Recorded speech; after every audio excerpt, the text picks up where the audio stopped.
नमस्कार। जय हिंद दोस्तों। आज हम लोग देखेंगे पीठासीन अधिकारी की डायरी को कैसे हम लोग भरें। पीठासीन अधिकारी की डायरी को भरने के लिए बिंदुवार विश्लेषण इस प्रकार है। पॉइंट नंबर 1, निर्वाचन क्षेत्र का नाम। जैसे मैंने एग्जाम्पल के तौर पे लिखा 130 पातेपुर अनुसूचित जाति। पॉइंट नंबर 2, मतदान की तारीख 13/5/2024। पॉइंट नंबर 3, मतदान केंद्र की संख्या एवं नाम। तो जहां आपका मतदान केंद्र है उसकी संख्या लिखेंगे। जैसे मैंने यहाँ पे लिखा 58। और केंद्र का नाम कहाँ है तो मध्य विद्यालय पातेपुर एग्जाम्पल के तौर पे मैंने लिखा। आपका जहाँ होगा उस केंद्र का नाम लिखेंगे। और कक्षा संख्या 4 किस रूम में शिफ्टेड है, पूरे कंपार्टमेंट, उसके बारे में यहाँ पे चर्चा करती है। अगला बिंदु देखते हैं, मतदान केंद्र निम्नलिखित में से कहाँ स्थित है। तो मतदान केंद्र प्रायः शासकीय या अर्ध शासकीय भवन में स्थित होता है, तो यहाँ पर हम टिक लगा देंगे। निजी भवन और अस्थायी भवन में मतदान केंद्र स्थापित नहीं किया जाता है, तो यहाँ पे हम क्रॉस का चिन्ह लगा देंगे। अगला देखते हैं बिंदु, स्थानीय रूप से भर्ती किए गए मतदान अधिकारियों की संख्या यदि कोई हो तो उसके बारे में यहाँ पर लिखना है। तो स्थानीय रूप से कभी भी मतदान अधिकारियों की नियुक्ति नहीं की जाती है, यह पहले ही सरकारी स्तर पर नियुक्ति की जाती है, तो यहाँ पे हम क्रॉस कर देंगे। अगला बिंदु देखते हैं, विधिवत नियुक्त मतदान अधिकारी की अनुपस्थिति में नियुक्त मतदान अधिकारी यदि कोई हो और ऐसी नियुक्ति के कारण, तो यह भी प्रायः नहीं होता है, पहले से ही पूरे दल का चयन कर लिया जाता है, अतः यहाँ पे भी हम क्रॉस कर देंगे। अगला देखते हैं 6 नंबर बिंदु, मतदान मशीन यानी मशीन संबंधी कुछ इन्फॉर्मेशंस को हमें भरनी है। उपयोग में लाई गई कंट्रोल यूनिट की संख्या, कितने कंट्रोल यूनिट का हमने इलेक्शन में उपयोग में लाया, तो कंट्रोल यूनिट की संख्या लिखेंगे। जैसे एक कंट्रोल यूनिट होता है तो यहाँ पर CU का 01 करेंगे। दूसरा, उपयोग में लाई गई कंट्रोल यूनिट की क्रम संख्या, कंट्रोल यूनिट के मशीन पर उसकी क्रम संख्या लिखी हुई रहती है, उसे हम यहाँ पे दर्ज करेंगे। जैसे एग्जाम्पल के तौर पे मैंने लिखा CU 23456, यह क्रम संख्या इस तरह से कंट्रोल यूनिट का हो गया। अगला बिंदु है, उपयोग में लाई गई मतदान यूनिट की संख्या यानी कि बैलेट यूनिट की कितनी संख्या है, इसके बारे में यहाँ चर्चा करेंगे। जैसे 01 एक बैलेट यूनिट है। जब बैलेट यूनिट की संख्या 1 से अधिक होगी अर्थात 16 से ज़्यादा कैंडिडेट होंगे, तब बैलेट यूनिट की संख्या 2 हो जाएगी। इस प्रकार यहाँ पर हम 02 लिखेंगे। अगला बिंदु है, उपयोग में लाई गई मतदान यूनिट की क्रम संख्या कितना हो गया, तो बैलेट यूनिट का क्रम संख्या उस पर भी लिखा रहता है कि बैलेट यूनिट का क्रम संख्या क्या है, तो यहाँ पर हम लिखेंगे। जैसे BU 2468, यहाँ पे क्रम संख्या मैंने दर्ज कर दिया। अगला पॉइंट है, उपयोग में लाई गई पेपर सीलों की संख्या, कितने पेपर सील का मैंने उपयोग किया है, तो जब जितने पेपर सील का उपयोग मैंने किया उसका क्रम संख्या लिखेंगे। जनरली एक पेपर सील तो 01 लिखेंगे। पुनः उपयोग में लाई गई पेपर सीलों की क्रम संख्या कितनी हो गई, यहाँ पर संख्या लिख दें 1, और उसका सीरियल नंबर, पेपर सील में जो सीरियल नंबर दिया हुआ रहता है इसको यहाँ पे दर्ज करेंगे। जैसे ग्रीन पेपर सील है तो यहाँ इसका जो संख्या लिखा हुआ है G13452, यह इस संख्या को यहाँ पे हम दर्ज करेंगे कि उपयोग में लाई गई पेपर सील की क्रम संख्या क्या है, उसको यहाँ पर लिख देंगे। 7 नंबर बिंदु देखते हैं, प्रदाय किए गए विशेष टैग की संख्या, यानी हमें कुल कितने विशेष टैग प्रदान किया गया, कितने विशेष टैग दिए गए, तो इसकी कुल संख्या जैसे 3 हो गई।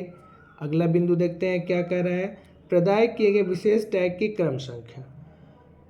यहाँ पे काउंटिंग में चूँकि हम थोड़ा विशेष ध्यान देंगे, जैसे 42-15-20 और 42-15-22, यानी कि 42-15-20 से लेकर के 42-15-22 तक टोटल 3 हो गए। इस स्पेशल टैग की विशेष इसकी संख्या हो गई, यानी 20 को भी हम जोड़ेंगे, 20, 21 और 22।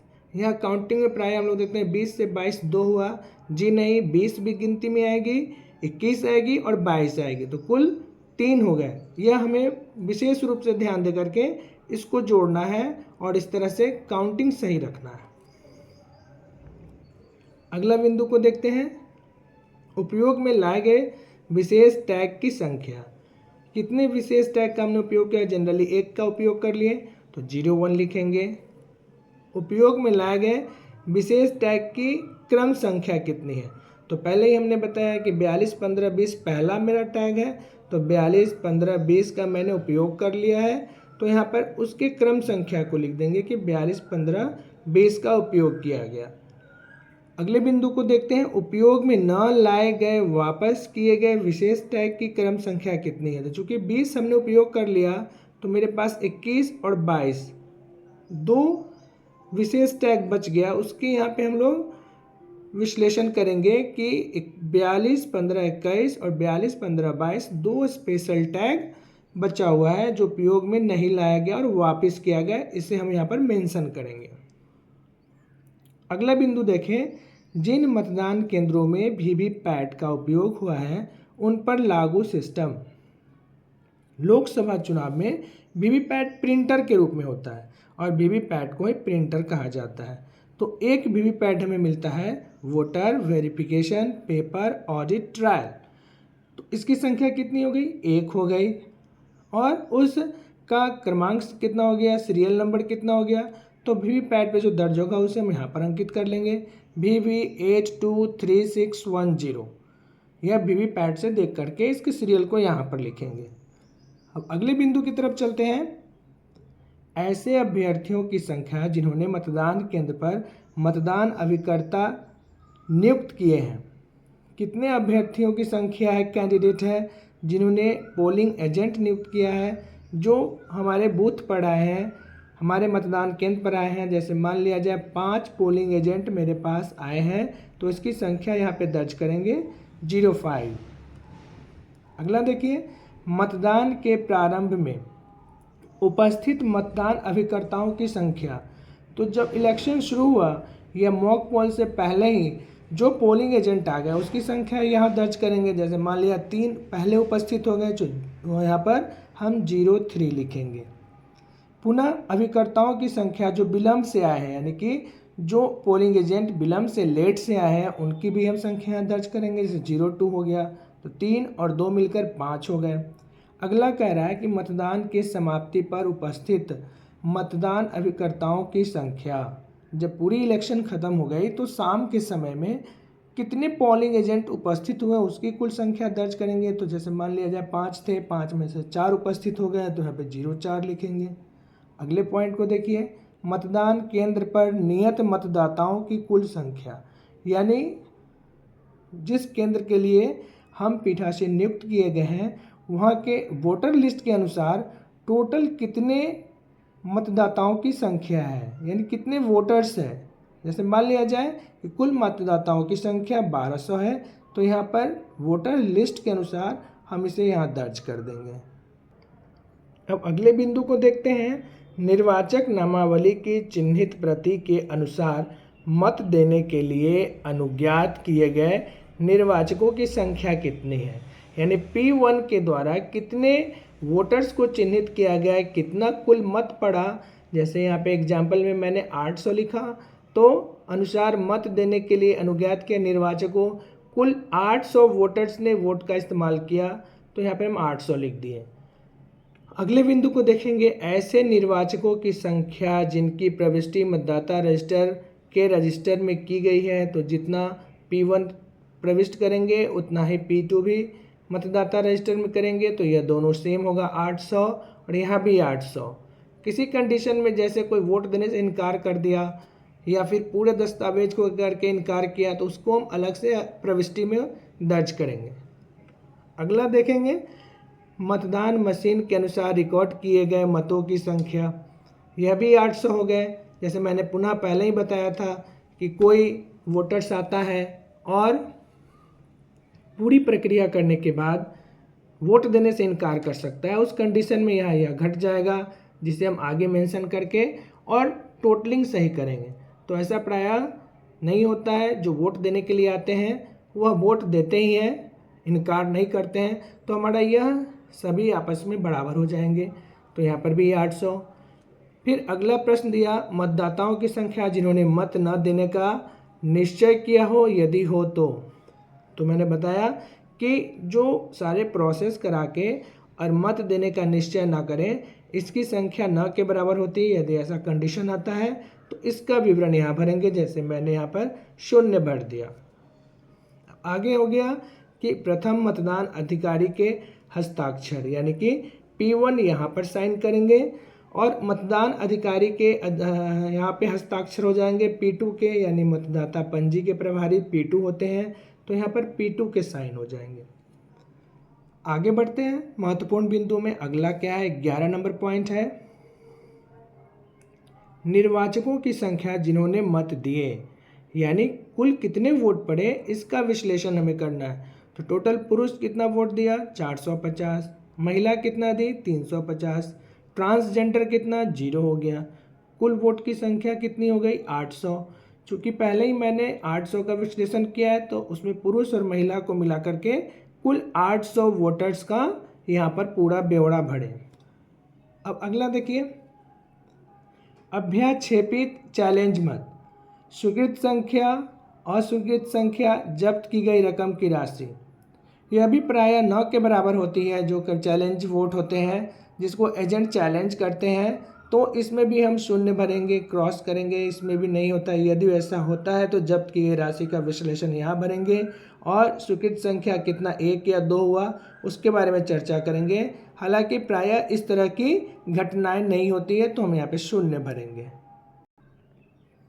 आगे बढ़ते हैं, उन व्यक्तियों की संख्या जिन्होंने निर्वाचन ड्यूटी प्रमाण पत्र EDC प्रस्तुत करके मत दिए हैं, मतलब पोस्टल बैलेट के द्वारा यदि कोई वोट देते हैं तो उनका विश्लेषण यहाँ भरेंगे या फिर इसे क्रॉस करेंगे। यह भी लगभग 9 के बराबर ही होता है।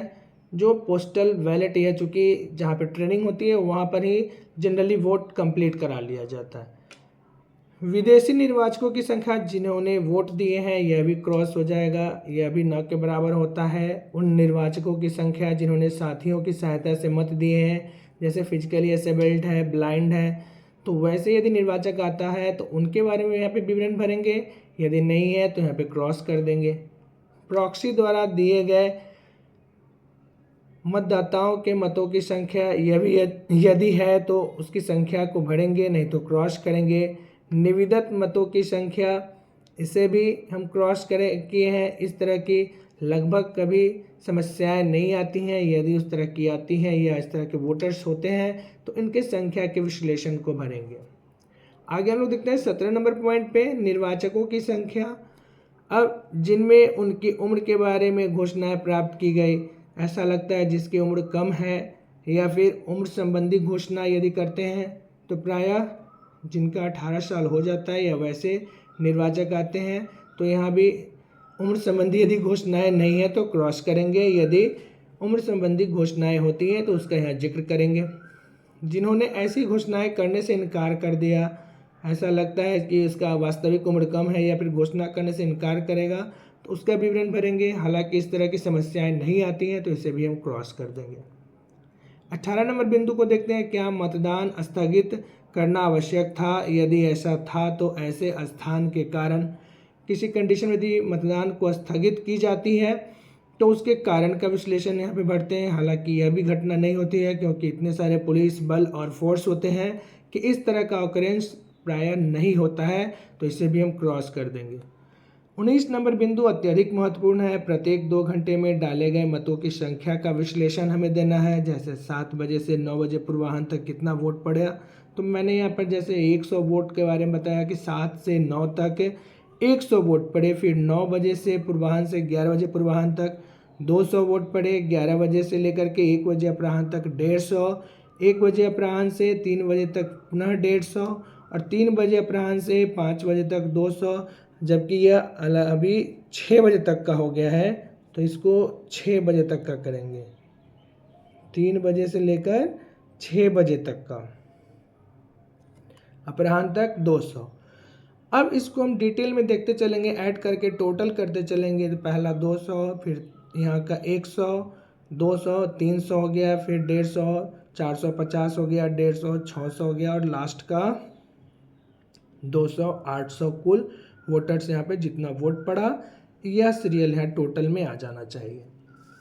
पुनः हम लोग देखते हैं मतदान के प्रारंभ और समापन के नियत समय में आवश्यकतानुसार यदि परिवर्तन किए जाते हैं तो उसका विवरण यहाँ पर लिखा जाता है। जनरली ऐसा होता नहीं है कि मतदान के नियत समय में कोई परिवर्तन किया जाए। अगर इस तरह का परिवर्तन होता है तो इसका विश्लेषण हम यहाँ पे करेंगे, किन कारणों से मतदान के समय में परिवर्तन किया गया है। अगले बिंदु पे चर्चा करते हैं। 19B में यहाँ पर दिया आगमन यानी दौड़ा। पत्रक के अनुसार केंद्र पर आगंतुकों का विवरण, जो विजिटर्स सीट होते हैं, विजिट करने के लिए जो पदाधिकारीगण आते हैं उनका हम क्रम से ब्यौरा भरते हैं। जैसे यहाँ पे दिया सीरियल नंबर 1, 2, 3, 4, ये पदाधिकारी के द्वारा भराया जाता है जो टाइम टू टाइम आकर के और विजिट करते हैं। जैसे एग्जांपल के तौर पे यहाँ पे दिया गया कि सुयश गिरी जोनल मजिस्ट्रेट, ये 9 बजे आए हैं और इन्होंने अवलोकन किया। आगमन का समय 9 बजे, इनका पद हो गया जोनल मजिस्ट्रेट, नाम हो गया सुयश गिरी। मतदान प्रक्रिया का संक्षिप्त विवरण में ये डिटेल भरेंगे कि शांतिपूर्ण मतदान हुआ तो यहाँ पर लिखेंगे, यदि कोई घटना है तो उसका कारण यहाँ पर डालेंगे। फिर आगमन के समय डाले गए मतों की संख्या का विवरण डालेंगे। जैसे 17A के अनुसार कितना है तो 300 जो रजिस्टर में शो करेगा और मशीन ईवीएम दोनों आपस में बराबर होगा। इस तरह से पदाधिकारीगण जो भी आएंगे वह इन डिटेल को इसमें भरते जाएंगे और वह इसमें अपना साइन और पद नाम लिखेंगे। फिर आगे हम देखेंगे नेक्स्ट 20 नंबर में मतदान समाप्त होने के समय पंक्तिबद्ध मतदाताओं को समय पर दी गई पर्ची की संख्या। जैसे 6 बजे तक मतदान है, यदि 5:30 बजे लंबी लाइन लग जाती है या फिर 10-20 की संख्या में आकर कतार में खड़े हो जाते हैं मतदान के लास्ट समय में, उस समय में हम 1 से लेकर के 10 तक या 20 तक संख्या के आधार पर लिखकर वोटर्स को पंक्तिबद्ध कतार में खड़ा करके सबसे पीछे वाले वोटर से स्टार्ट करेंगे और पीछे से 20, 19 करते हुए, जैसे सबसे पीछे वाले को हम 1 नंबर का जो सीरियल हो गया, सबसे पीछे वाले वोटर्स को हम फर्स्ट वाला दे देंगे। जैसे 1 नंबर देंगे और उल्टे क्रम में सीरियल नंबर बांटते हुए आएंगे, यानी 1 नंबर सबसे पीछे वाले वोटर्स को हम देंगे और उस कारण का हम विश्लेषण लिखेंगे और जितने बचे हुए समय पर दी गई पर्चियों की संख्या, यानी कि जैसे 20 हो गए तो 20 सीरियल नंबर 1 में जो खड़े हैं उनको 20 मिलेगा और सबसे लास्ट वाले को 1 मिलेगा और इस तरह से हम इस पर्ची का वितरण करेंगे। अगला हो गया अंतिम मतदाता के मत देने के पश्चात मतदान समाप्ति का समय। प्रायः 6 बजे तक निर्धारित है। यदि उससे अधिक समय बढ़ जाता है तो उसका समय हम देंगे कि लास्ट में जो वोटर्स आए हैं तो कितना समय बढ़ गया, उसके बारे में यहाँ पर चर्चा करेंगे। निर्वाचन अपराधों का विस्तृत विवरण, इसको बिंदुवार हम पढ़ते चलेंगे। ऐसा कोई घटना होता नहीं है क्योंकि पुलिस बल बहुत ज़्यादा तादाद में होते हैं। मामलों की संख्या, जैसे मतदान केंद्र से 100 मीटर की दूरी के अंदर मत प्रचार, ऐसा नहीं होता है, क्रॉस करेंगे। मतदाताओं के द्वारा प्रतिरूपण करना, यह भी नहीं होता है, तो इसे क्रॉस करते हुए फिर आगे हम देखते हैं कि मतदाता केंद्र पर किसी सूचना की सूची को या अन्य दस्तावेज को कपटपूर्वक बिगाड़ना, नष्ट करना, यह भी क्रॉस हो जाएगा। मतदाताओं को रिश्वत देना क्रॉस हो जाएगा। मतदाताओं या अन्य व्यक्तियों को भयभीत करना, यह भी क्रॉस हो जाएगा। मतदान केंद्र पर कब्जा करना, इस तरह कब्जा होता नहीं है क्योंकि पूरी प्रक्रिया नियमानुकूल होती है और अर्धसैनिक बल और पुलिस प्रशासन के साथ होती है, तो इस सबको हम क्रॉस करेंगे। क्या निम्नलिखित कारणों से मतदान में विघ्न या बाधा उपस्थित हुई है, तो विघ्न और बाधा उपस्थित नहीं होती है। जैसे बलवा हो गया, खुली हिंसा हो गया, प्राकृतिक विपत्ति, बूथ पर कब्जा, मतदान मशीन का विफल होना, अन्य कोई कारण, तो इन सभी को हम सिस्टमेटिक क्रॉस कर देंगे। अगला है, क्या मतदान केंद्र पर उपयोग में लाई गई किसी भी मतदान मशीन को यदि पीठासीन अधिकारी की अभिरक्षा में से असंवैधानिक रूप से छीनकर, यानी कि छीना झपटी ये सब तो होता नहीं है, तो ये सब इसमें भी क्रॉस कर देंगे। आकस्मिक या जानबूझकर गुम या नष्ट करने की प्रक्रिया, तो ये भी क्रॉस कर देंगे। नुकसान पहुंचाना या छेड़छाड़ करके मतदान को दूषित करने किया गया है, तो ये सारे बिंदुओं को हम डिटेल पढ़ के और सभी को क्रॉस कर देंगे। और यदि इस तरह कुछ होती है तो उसका विश्लेषण भरेंगे। अगला 24 नंबर पॉइंट है, अभ्यर्थियों अभिकर्ताओं द्वारा की गई गंभीर शिकायतें यदि कोई है तो उसका विश्लेषण करेंगे, नहीं तो क्रॉस करेंगे। विधि तथा व्यवस्था को भंग करने संबंधी मामलों की संख्या, ये मामला ये सब नहीं होती है तो क्रॉस करेंगे। मतदान केंद्र पर की गई त्रुटि और अनियमितताओं की रिपोर्ट यदि कोई है तो ये सारे बिंदु को क्रॉस करते हुए आगे बढ़ेंगे कि आपने मतदान के प्रारंभ के पूर्व और यदि आवश्यक हो मतदान के बीच जब किसी नई मतदान मशीन का उपयोग में लाने के पूर्व मॉक पोल करना आवश्यक था, मतदान की समाप्ति पर जो आवश्यक हो ऐसी घोषणाएं की हैं। तो इन सभी चीज़ों के बारे में हम लोग बिंदुवार विश्लेषण करते हुए बढ़ेंगे और लास्ट में हम लिखेंगे मतदान शांतिपूर्वक ढंग से संपन्न हुआ। यदि बीच में मशीन बदलने की अगर स्थिति आती है तो मशीन बदलेंगे, एक एक मॉक पोल करके जल्दी से देखेंगे, फिर CRC कर लेंगे और पोलिंग एजेंट से भी साइन कराएंगे सेम प्रोसेस के आधार पर और उसके विश्लेषण को इसमें भरेंगे। फिर पीठासीन अधिकारी यहाँ पर साइन करेंगे। स्थान का नाम जैसे पातेपुर और 13/5/2024 है। इस प्रकार हम लोग आसानी से और बहुत ही महत्वपूर्ण पीठासीन अधिकारी की डायरी को भरने संबंधी फॉर्म के सभी प्रक्रियाओं को बिंदुवार विश्लेषण किया। वीडियो आपको कैसा लगा? लाइक, सब्सक्राइब और शेयर जरूर करें ताकि मेरा भी मनोबल बढ़े। आपका दिन शुभ हो। जय हिंद।